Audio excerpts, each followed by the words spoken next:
Trataremos hoje da possibilidade de uma nova Constituição que seja republicana, federal, democrática, elevando o povo como primeira categoria do Estado elementar, como segundo elemento o poder estatal, aí os poderes executivo, legislativo, o executivo e o judiciário, certo? E o território, o nosso território, as limitações, o respeito às nossas limitações territoriais, certo? Então a gente começa aqui com a possibilidade da nova Constituição pelo governo que se instalará no Brasil, no Executivo. Lembrando que as revoluções e os golpes brasileiros foram dados pelo Poder Executivo. No caso atual, não há necessidade de golpe ou revolução para que tenhamos uma nova Constituição no Brasil.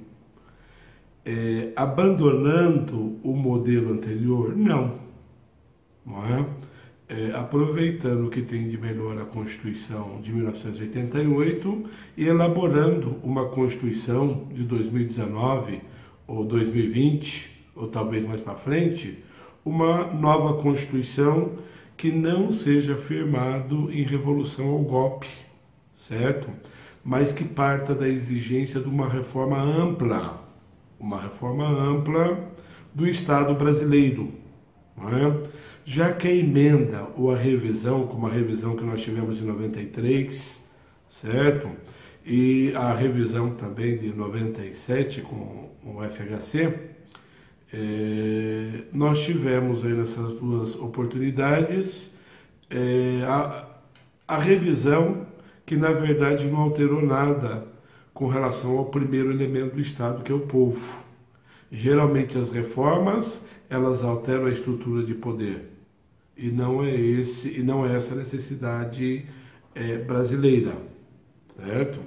Então, a nova Constituição vai romper com o poder constituinte derivado que está aí protagonizando as emendas à Constituição, emendas essas que, na sua maioria, fazem o quê? Agem com qual objetivo? O objetivo único e especial de ampliar, de melhorar o exercício do poder. Não é? Uma ou outra emenda à Constituição tem tratado de direitos para os indivíduos brasileiros. Então, as alterações constitucionais, na sua maioria, não tratam. E não é só tratar de direito, senão também regulamentar melhor o exercício desses direitos e trazer também as obrigações, os deveres. E o que faltou na Constituição? Estabelecer alguns limites, certo? Não deixar esses limites, pela nossa tradição, a cargo do Poder Judiciário, de forma plena. É claro que o Judiciário, no Brasil, tem atuado com excelência. Isso é indiscutível. Não há como discutir isso daí, então, que a atuação do Judiciário é de um primor elevadíssimo. A grande questão aí está nos outros dois poderes, certo? Se não também melhorar a questão da celeridade processual, a tão esperado fim da demora dos processos. Isso precisa de acabar, certo? Então, para romper com esse poder constituinte e exaltar o poder político, porque a Constituição ela é gerada por um poder político e não um poder constituinte. E nessa linha aí, o poder político vem tomando corpo nas últimas eleições para alterar, não facilitar o saqueamento do Estado brasileiro. Certo? Saqueadores se aproveitam da própria Constituição para o quê? Para se valer disso e enriquecer à custa do Estado. Um verdadeiro assalto aos cofres públicos brasileiros que a gente vem acompanhando aí. Falo cofres porque não é só na esfera federal, nas esferas estaduais e municipais, o mesmo só ia acontecer, não é? Ou vem acontecendo, o mesmo, certo? Então, o poder executivo sempre esteve ligado a uma revolução ou ao golpe. Agora também pode ser ligado a essa reforma ampla. Essa reforma ampla sem revolução e sem golpe, certo? Tratando da reestruturação do Estado. Vamos reestruturar o Estado, os poderes, melhorar os poderes, tratar do quê? As duas casas legislativas de forma mais serena. E também com relação ao Poder Executivo e o Judiciário. Essa necessidade da mudança, não é? De elevar também o povo brasileiro, já autoriza uma nova Constituição. Porque a gente pode aqui analisar sobre bases mais técnicas essa necessidade de uma nova Constituição, certo? Os princípios constitucionais que regem, ótimo, os princípios continuarão a ser consagrados, só que eles precisam de exteriorizar melhor quanto deve atuar o Poder Executivo, qual a limitação ou as limitações a serem impostas aos poderes Executivo, Legislativo e Judiciário. Então, aliás, o Poder Judiciário já tem o Conselho Nacional de Justiça, que foi criado por uma emenda constitucional, que traz as suas limitações. As casas legislativas, elas se autovigiam, certo? Com o processo de cassação, além da fiscalização do Poder Judiciário. O Executivo até tem essa função em menor grau, mas não tem condição de exercê-la. Por conta do quê? Por conta da grande atividade que fica a cargo do Poder Executivo. E não poderia ser diferente, como ocorre em todos os estados do mundo, nessa concentração. Então, uma continuidade da democracia, aliado que a uma Constituição com espírito reformista. Quando eu coloquei Constituição republicana, porque a palavra república vem de res publica, coisa pública. Faltou para as últimas gestões do Poder Executivo um atentamento para isso daí, que o patrimônio do Estado não pode ser confundido com o patrimônio do presidente, do filho do presidente, do melhor amigo do presidente, do ministro do presidente, do empresário que consegue acessar o presidente, não é? E a corrupção se alastrou também para o determinado senador ou senadores, para determinados deputados federais, e isso ocorre em menor escala com relação a governadores, as assembleias legislativas com seus deputados estaduais, certo? E também em escala menor no município, com o prefeito e a sua casa legislativa, a Câmara de Vereadores.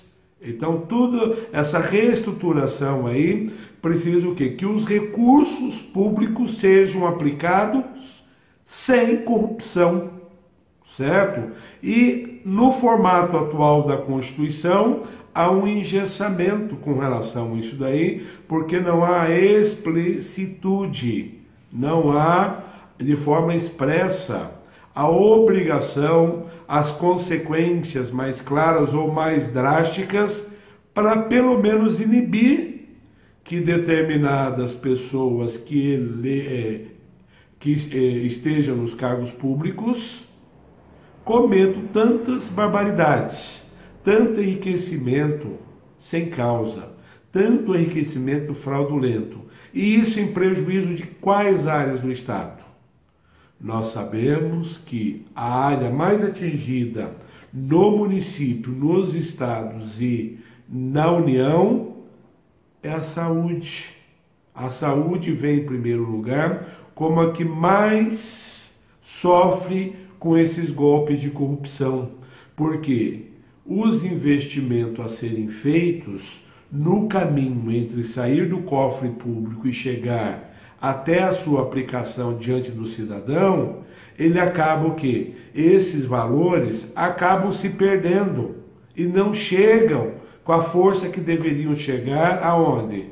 Deveriam chegar nos hospitais, nos prontos-socorros, nos postos de saúde, certo? Nos pontos de atendimento familiar ou médico familiar, certo? Os acompanhamentos que nós temos de doentes, de grávidas, de idosos, que deveriam ser o quê? Que deveriam ser uma prioridade do Estado. E assim não está sendo.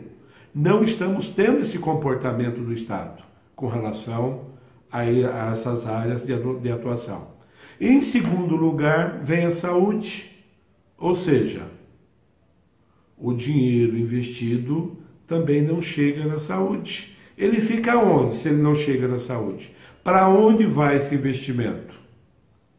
Não é? Ou aonde se perde essa quantia que sai do cofre público e vai chegar nessa unidade educacional? Então nós temos escolas federais, estaduais e municipais. E o problema está localizado em cada uma dessas esferas do poder. A esfera municipal, esfera estadual e esfera federal. Não é? Então a res pública aí chama a atenção, por quê? Porque precisa de mais cuidado com o dinheiro público. Certo? Precisa de mais cuidado com o dinheiro público. E isso não está acontecendo. Certo? De forma vergonhosa, às vezes com total descaramento, o político, o corrupto, ele já sabia que não ia ser punido, ou sabem alguns que não serão punidos, eles simplesmente debocham, certo? E as quantias que são tomadas, que são saqueadas do Estado, mesmo que a pessoa vivesse 200 anos, ele não gastaria. Quer dizer, pessoas morrem, pessoas não recebem a educação adequada por conta do quê?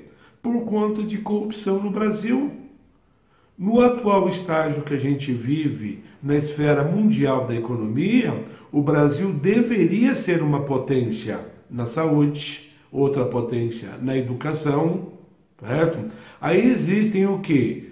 Ministérios que são ditos como de menor importância, aqueles que fomentam a atividade empresarial, ou por vezes, ao invés de fomentar a atividade empresarial, eles fazem com que seja uma válvula de escape de dinheiro para a corrupção. Na esfera municipal, a diretoria ou secretaria de obras e serviços públicos.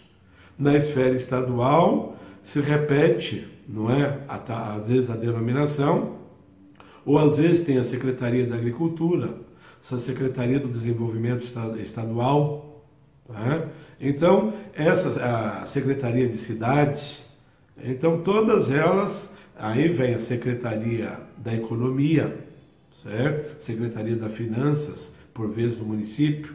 E na esfera federal, os ministérios. Os ministérios da Economia, certo? Onde se tem a concentração de toda a política econômica do Estado, não é? Nós estamos vendo os ministérios sendo saqueados. Ministério do Transporte, quantas verbas são direcionadas? Qual é a consequência de uma estrada não ser o quê? Reformada, ser pavimentada. Quais são as consequências desse dinheiro se acabar na corrupção?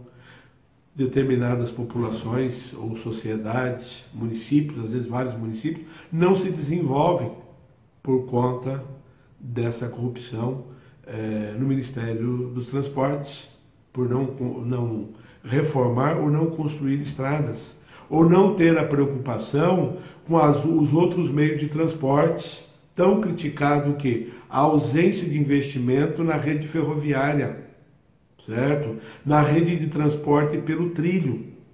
Não é? Então isso tudo acaba o quê?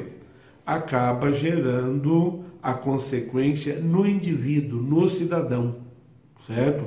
E a Constituição Federal de 1988 se foi denominada de cidadã por contemplar tantos direitos e deixar de regulamentar a maioria deles e quase que impossibilitar o exercício desses direitos.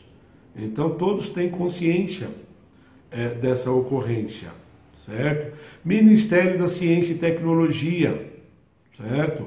A gente precisa de energia elétrica, geração de energia, Ministério de Minas e Energia, certo? Então, o grau da atividade econômica acaba gerando ministério, certo? Então, é claro, o Ministério da Educação, muito importante, Ministério da Saúde é de grande importância, Ministério da Cultura, Ministério... Então, os ministérios, Ministério das Cidades, os ministérios têm a sua importância, só que isso está sendo utilizado como moeda de troca entre os partidos políticos, entre o exercente do Poder Executivo.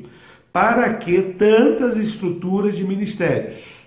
A gente pode reduzir esses ministérios e ter o mesmo efeito, ter o mesmo trabalho, certo? Reduzindo o número de pessoas que compõem a direção do ministério e aumentando as suas divisões internas, que é o que precisa. Certo? Então, existem ministérios que precisam de fiscais e não tem fiscais, mas às vezes na direção tem gente lá de direção, pela divisão administrativa que foi feita, acaba ocupando mais ministérios. Então, será preciso sim uma nova Constituição para contemplar tudo isso daí. Por quê? Porque existem também as amarras que circundam, que se instalaram no Congresso Nacional. Então, o Congresso Nacional precisa de um novo ânimo, ou um ânimo diferente do que está instalado lá. Esse ânimo reformista, com reformas de profundidade, com poder político em ação. Tá? Então, o objetivo da reforma não será a repressão de direitos, senão reestruturar o Estado e regulamentar melhor a atuação dos exercentes do poder. Essa é a ideia de se reformular o Estado brasileiro. E uma bateria de emendas à Constituição, uma bateria de emendas à Constituição, em nada levaria, certo? Não conduziria ao resultado pretendido. Por quê? Porque os elementos do Estado, como eu disse, qual que está hoje em grau de importância? O poder estatal está em primeiro lugar, ficando o povo em segundo, o território em terceiro. O território até pode ficar em terceiro lugar, o território nacional, mas ele precisa do quê?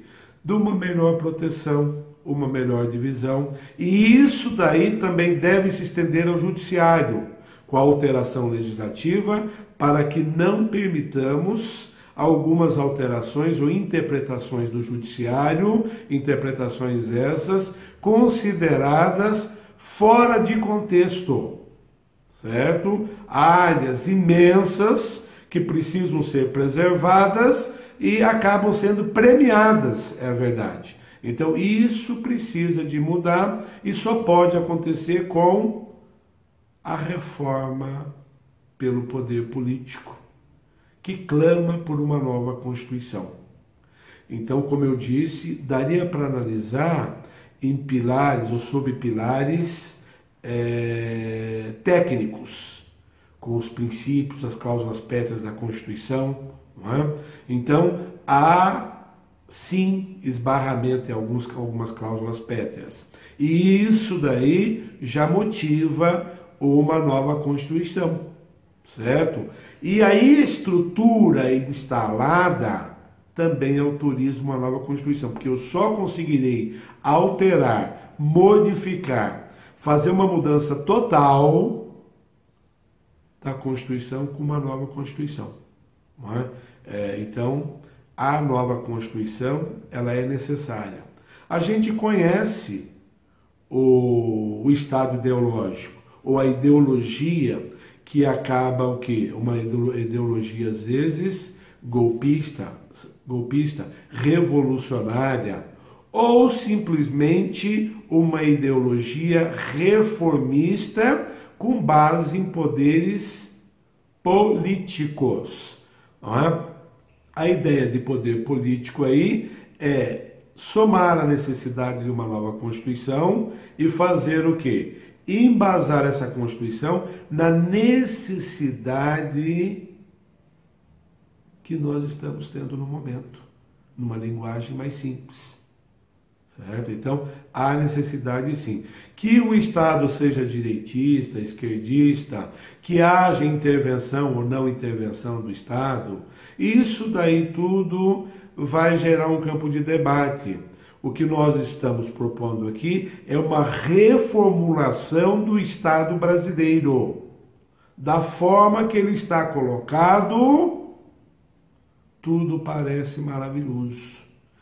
Eu digo muito nas salas de aula, se o mundo fosse destruído e chegasse na Terra uns seres alienígenas de inteligência avantajadas, e se eles procurassem as legislações e encontrassem todas as constituições do mundo, certo?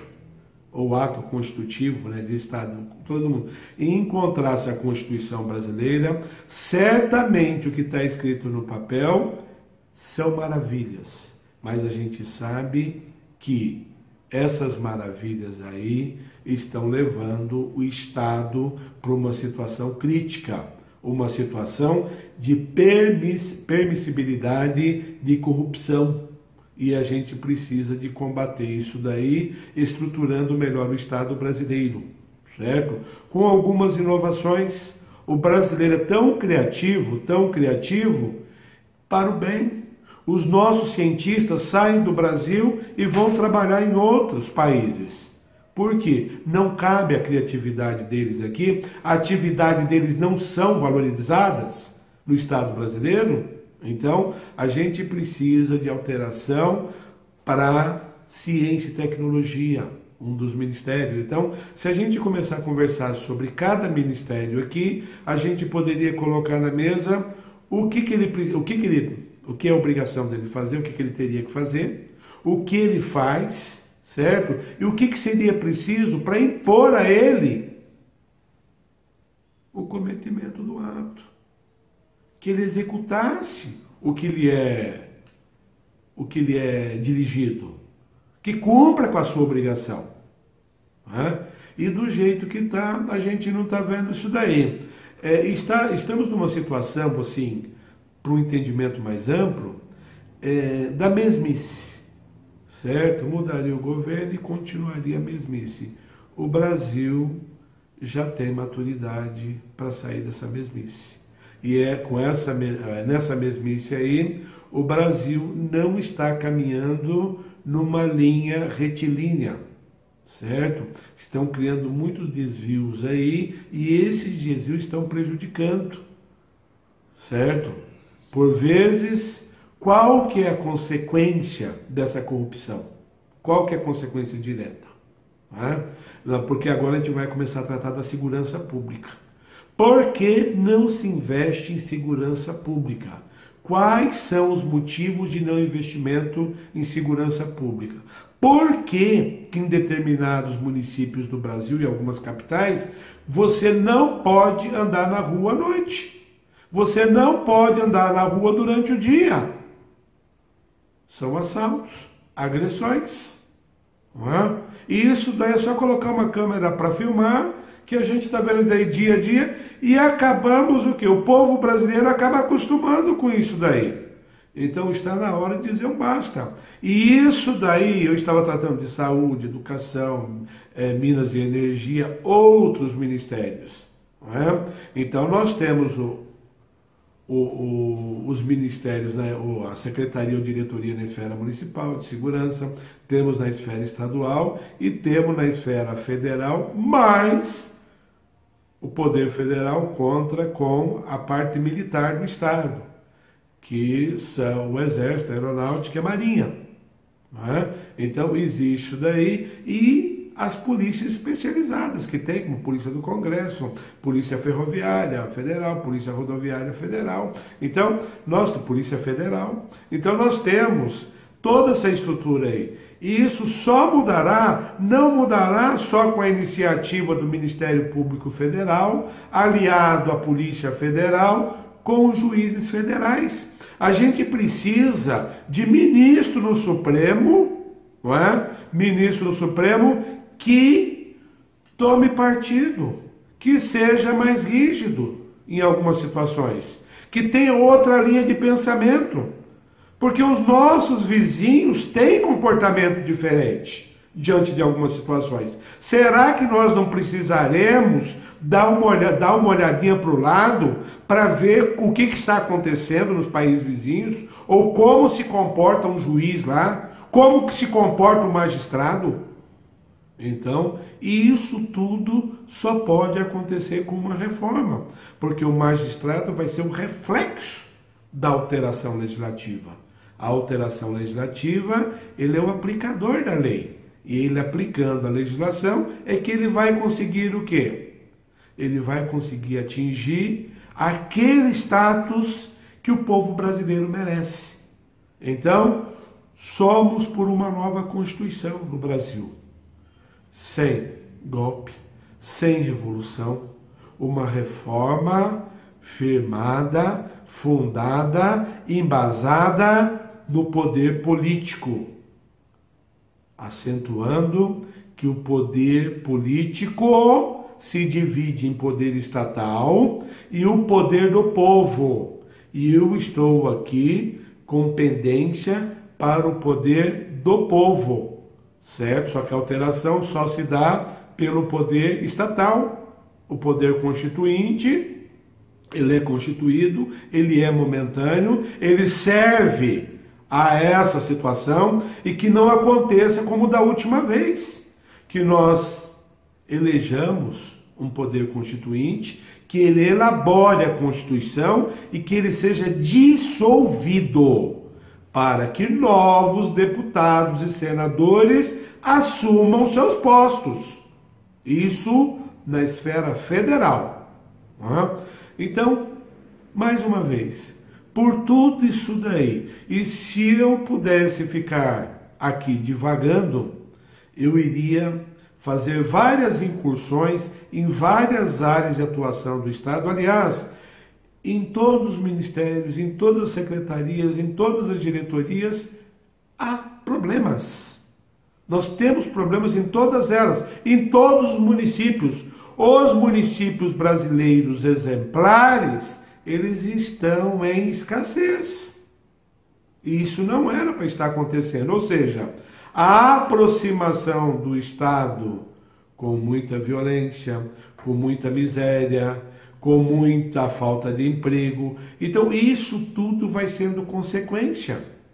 E não tem como melhorar isso daí. Então, tá certo. Os nossos irmãos de todo o Brasil, de norte a sul, devem se reunir em torno do apoio a essa nova Constituição, deixando de lado essa Constituição que marcou o fim da ditadura de 1964, certo? Trouxe muitos sonhos, trouxe muitas normas. Tem normas, nós estamos em 2018, ela foi elaborada em 1988. Muitos dos direitos não são exercidos, não são delimitados, falta limitação.